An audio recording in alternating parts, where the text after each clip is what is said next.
The hotel receipt flutters to the hardwood floor, its edges curling like a dying leaf. My wife Lena stands frozen, her eyes locked on the paper as if it's a venomous snake. Her sister Mara looms behind her, arms crossed, lips pursed in a smug line that screams "I told you so." The air in our living room feels thick, suffocating, like the moment before a storm breaks. My stomach churns, not because of the accusation but because I don't recognize the receipt.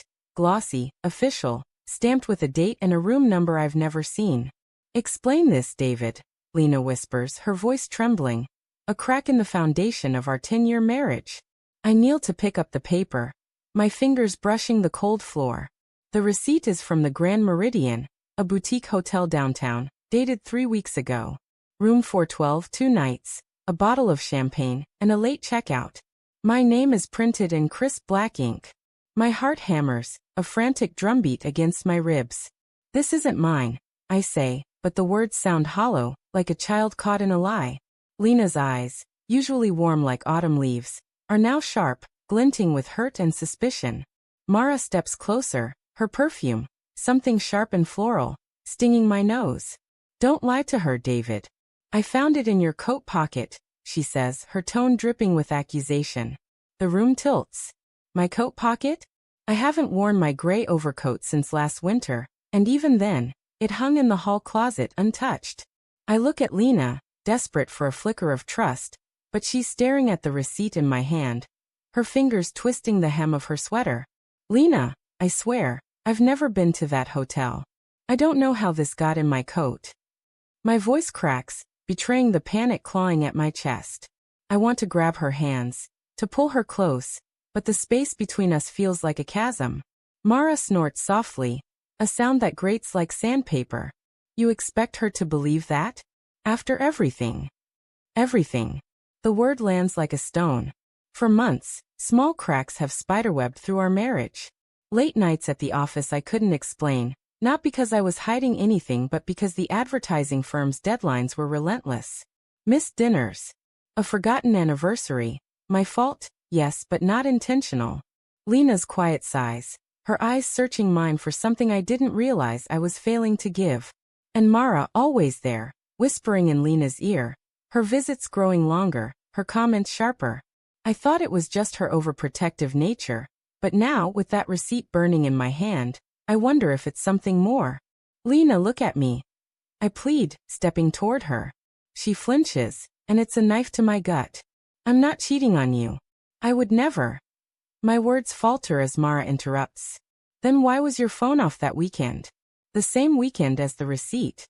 Her eyes narrow, predatory, and I feel like prey cornered in my own home. "That weekend.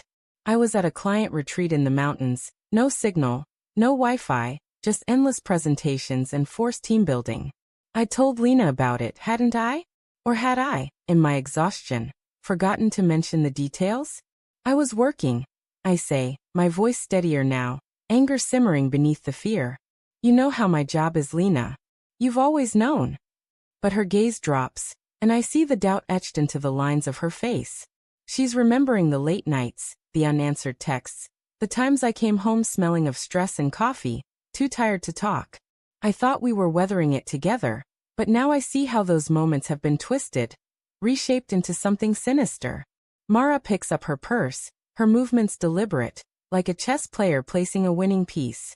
"I'll give you two some space," she says, but her eyes linger on Lena, soft and pitying.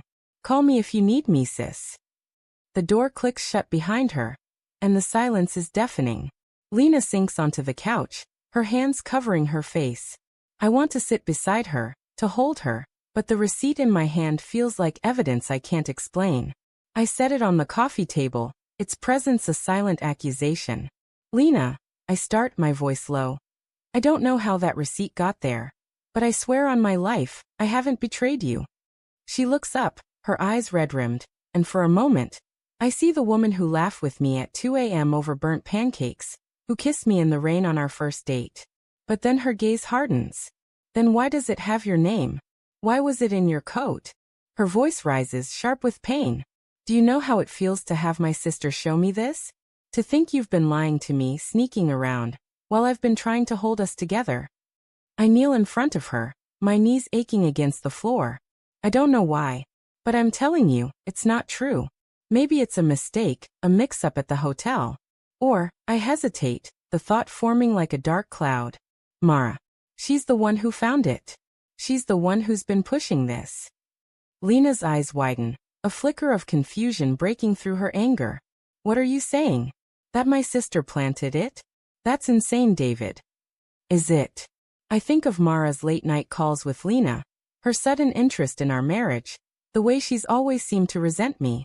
I think of the coat, untouched for months, hanging in a closet we all have access to. My mind spins, grasping at possibilities. Lena, listen. What if Mara's trying to drive a wedge between us? She's never liked me. You've said it yourself. She thinks I'm not good enough for you. Lena shakes her head, but there's a pause, a crack in her certainty. She wouldn't do that. She's my sister. The room grows quiet, the only sound the faint hum of the refrigerator. I sit back on my heels, my hands trembling. The receipt lies on the table, a ticking bomb.